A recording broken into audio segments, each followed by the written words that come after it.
রান্নার কাজে ব্যস্ত যাকে দেখছেন ইনি হলেন সুরাইয়া বেগম। মধ্যবিত্ত পরিবারে জন্মগ্রহণ করেছেন। অনার্স কমপ্লিট করার প্রায় 2 বছর পর সুরাইয়া বেগম দাম্পত্য জীবনে পাড়ি দিলেন। সুন্দরী, রূপবতী, শিক্ষিত মেয়েটির টাকার লোভে পড়ে অন্ধ একজন মানুষকে বিয়ে করেছেন, যার বয়স প্রায় 50-এর অধিক। আর মেয়েটির বয়স 26 বছরে পা দিল মাত্র। মধ্যবিত্ত পরিবারের রূপবতী, বাবা মায়ের কাছে আসমানের চান। মেয়েটির আজ সমাজের কাছে সুরাইয়া তালুকদার নামে পরিচিত। কিন্তু সুরাইয়া বেগম হুট করে মধ্যবয়স্ক দৃষ্টি প্রতিবন্ধী মানুষটাকে বিয়ে করাটা একটি রহস্যময় ঘটনা। ধৈর্য ধরে সম্পূর্ণ ভিডিওটি দেখুন, চোখ কপালে উঠবে। ইনি হলেন জাফর তালুকদার।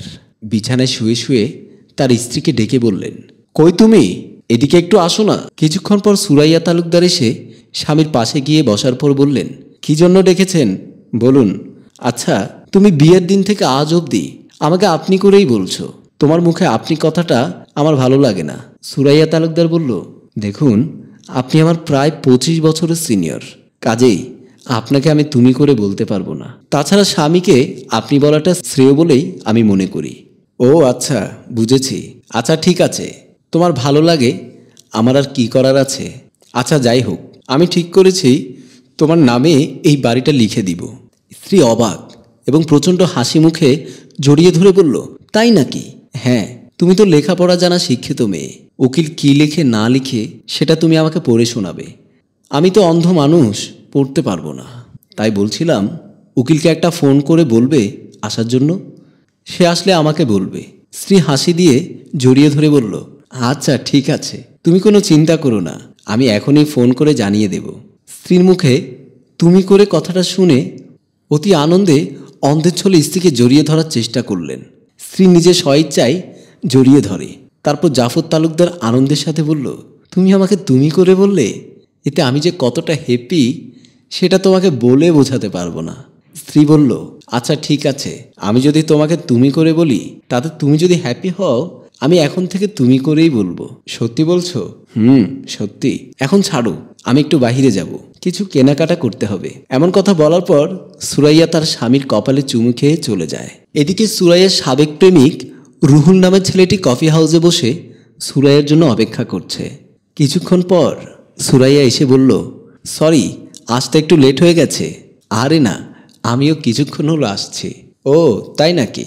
আচ্ছা শোনো, তোমাকে আমি যে কথা বলতে এসেছি, তুমি আজ আমার সাথে এখনই বাসায় যাবে। আমার স্বামীকে পরিচয় দেব তুমি উকিল। তোমাকে ফোন করার পর তুমি বাসায় আসবে, তাহলে আমরা দুজনে একটু কাছাকাছি বসে সময় কাটাতে পারবো। রুহুল কথাটা শুনে অবাক হয়ে গেল। কি বলছো তুমি? হাত ধরে বলে, আমি তো বিশ্বাস করতে পারছি না, এমন বুদ্ধি তোমায় কে দিল? আরে বুইড়া অন্ধ গাবুরটা আমাকে বলেছে আমার নামে নাকি বাড়ি লিখে দিবে, তাই আমাকে বলল উকিলকে ফোন করে যাতে বাসায় আসতে বলি। কাজেই আমি এই বুদ্ধিটা কাজে লাগিয়েছি। কিন্তু আমার মনে হয় আগে তোমার নামে বাড়িটা লিখে নেওয়া উচিত। আরে ধুর, সেটা তো অবশ্যই নেব শোনা। উকিলকে না হয় ফোন করে বলবো 2-3 দিন পর আসার জন্য। আগে তোমাকে নিয়ে কিছুটা সময় প্রেমের সাগরে ডুবে যেতে চায়। রুহুল কথা শুনে পাগলের মতো অবস্থা। তাহলে আমি দেরি করতে চাই না সোনা। কতদিন তোমাকে আদর করি না, তোমার শরীরের মিষ্টি ঘ্রাণ নিতে আমার মন ছটফট করছে। প্লিজ এমন করে বলো না, আমার ধৈর্য ব্রেক ফেল করবে, আর এখানে ব্রেক ফেল করলে প্রবলেম আছে। প্লিজ আগে বাসায় চলো। রুহুল বলল, তাহলে চলো যায়। সুরাইয়া বলল, কফিটা খেয়ে যায়। আরে ধুর, কিসের কফি? এখানে কফি আমার মোটেই ভালো লাগে না। তোমার শরীরের গরমে আমি নিজেই কফি হতে চাই। ও তাই নাকি? চলো। তারপর দুজনে কফি হাউস থেকে বেরিয়ে যায়। এদিকে জাফর তালুকদার রুম থেকে বেরিয়ে সোফা খুঁজতে খুঁজতে টি টেবিলের সাথে ধাক্কা খেয়ে হাত দিয়ে দেখে সোফা তার পাশেই। বুঝতে পেরে বসে স্ত্রী সুরাইয়ার জন্য অপেক্ষা করতে লাগলো। এরই মধ্যে সুরাইয়া এবং রুহুল দরজা খুলে ভেতরে ঢুকলো। দরজা খোলার শব্দ পেয়ে জাফর তালুকদার বলল, কে? স্ত্রী বলল, আমি। ও, তুমি আসতে এত দেরি হলো কেন? আর বলো না, বাজারে অনেক ভিড়, রাস্তায় জ্যাম, তার উপরে বাজার সদাই করে আসতে পেরেছি, এটাই তো অনেক। ও আচ্ছা, তা উকিলকে ফোন করেছো? স্ত্রী রুহুলকে আঙুল দিয়ে দেখিয়ে বুঝালো চুপ থাকার জন্য। হ্যাঁ, উনি কিছুক্ষণের মধ্যে চলে আসবে। আচ্ছা, আমি একটু ফ্রেশ হব, তারপর তোমার জন্য চা করে আনছি। আচ্ছা ঠিক আছে, যাও। আর এদিকে জাফর খান রুহুলের দিকে তাকিয়ে আছে। রুহুল হতবাক হয়ে তার দিকে চেয়ে মনে মনে বলছে, শালা কি আসলেই অন্ধ? সুরাইয়া রুমে ঢোকার সময় রুহুলকে ইশারা করে, সাথে করে নিয়ে যায়। জাফর খান দরজার দিকে তাকিয়ে থেকে অপেক্ষা করতে থাকে। রুমের দরজা লাগানোর পর রুহুল আর দেরি করল না, সুরাইয়াকে জড়িয়ে ধরে বলল, আই লাভ ইউ সুরাইয়া, তোমার বুদ্ধিতে আজ তোমায় এত কাছে পেয়েছি। তারপর দুজনে হাসাহাসি করে বিছানায় শুয়ে পড়ে। এভাবে চলছে বেশ। তারপর বেশ কিছুক্ষণ ধরে স্ত্রী চা এনে দিচ্ছে না। বিরক্ত হয়ে জাফর তালুকদার সোফা থেকে রুমের দিকে চলে যায়। তিনি দরজা খুললেন আর তার স্ত্রী পরপুরুষের সাথে এলোমেলো অবস্থায় শুয়ে আছেন। তারপর জাফর তালুকদার বলল, কি হলো সুরাইয়া, তুমি কি ঘুমিয়ে পড়েছো নাকি? চা দেওয়ার কথা ছিল। স্ত্রী কোনো কথাই বলছে না, সুরাইয়ার সাথে রোমান্স করছে শব্দ ছাড়া। অন্ধ জাফর তালুকদার এগিয়ে এসে বলল, এই সুরাইয়া। সুরাইয়া বিছানায় বসে হাত এদিক ওদিক করে খুঁজতে লাগলো, আর রুহুল এবং সুরাইয়া পিছু যাচ্ছে। তারপর জাফর তালুকদার বিছানায় হাতিয়ে রুহুলের শরীরে হাত লাগে। জাফর তালুকদার উঠে তাকে ধরে টেনে হিচড়ে নামায়। চেঁচামেচি চলতেই থাকে। স্ত্রী বাধা দিলে ধমক দিয়ে বলে, চুপ করো, তুমি আর একটা কথাও বলবে না। তুমি আমার ভালোবাসার বিশ্বাসঘাতকতা করেছো।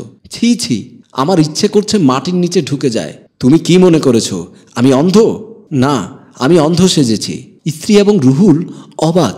তার কারণ হলো, তুমি আমার টাকা দেখে বিয়ে করেছো, নাকি করুণা করে, নাকি ভালোবেসে বিয়ে করেছো? না, তুমি আমার সতী স্ত্রী না। তুমি আমাকে ঠকিয়েছো। তুমি কি জানো তুমি যেটা করেছো এটা কতটা ভয়ঙ্কর পাপ? তুমি গরিব ঘরের মেয়ে, তাই বলে আমি তোমাকে বিয়ে করেছিলাম। ভেবেছিলাম আমার শূন্য অন্ধকার ঘর তুমি আলোকিত করবে, কিন্তু তুমি তো আরো অন্ধকার করে দিলে। নিজের হাতে আমার সাজানো সংসার ভেঙে চুরমার করে দিয়েছ। এমন কথা শুনে সুরাইয়া বলল, চুপ করেন, আপনাকে আমি ঠকাতে চাইনি। আমি আপনাকে বিয়ে করতে রাজি ছিলাম না। আমার মা আমাকে অনেক অনুরোধ করেছে, আমি রাজি হইনি। আমি রুহুলকে ভালোবাসি, তাকে ছাড়া আমি অন্য কাউকে বিয়ে করতে রাজি ছিলাম না।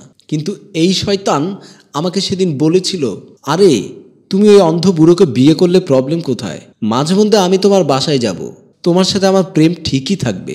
তুমি শুধু আমাকে টাকা দিবে, আমরা সেই টাকা দিয়ে বাড়ি করব। তারপর সুরাইয়া বলল, একদিন তোমাকে নিয়ে পালিয়ে যাব, সুখে সংসার করব। আমি তার কথায় আপনাকে বিয়ে করতে রাজি হয়েছিলাম।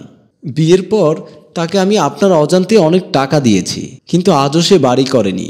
ও আমাকে ঠকিয়েছে। রুহুল আস্তে আস্তে বের হয়ে যায়। সুরাইয়া বলতে থাকে, আজ বুঝতে পেরেছি আমি এতদিন অন্ধ ছিলাম, আপনি নন। আমি আমার স্বার্থের কারণে আপনাকে ঠকিয়েছি। আমি জানি আমার এই পাপের ক্ষমা নেই।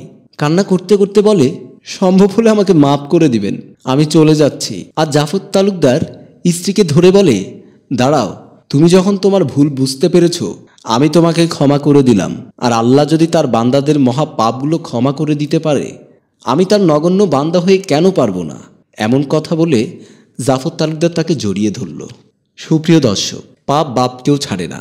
লুকোচুরি করে অন্যকে ঠকিয়ে বেশি দূর লুকিয়ে থাকতে পারবেন না, ধরা আপনাকে পড়তেই হবে। কথায় আছে না, বাঘের উপরেও টাক আছে।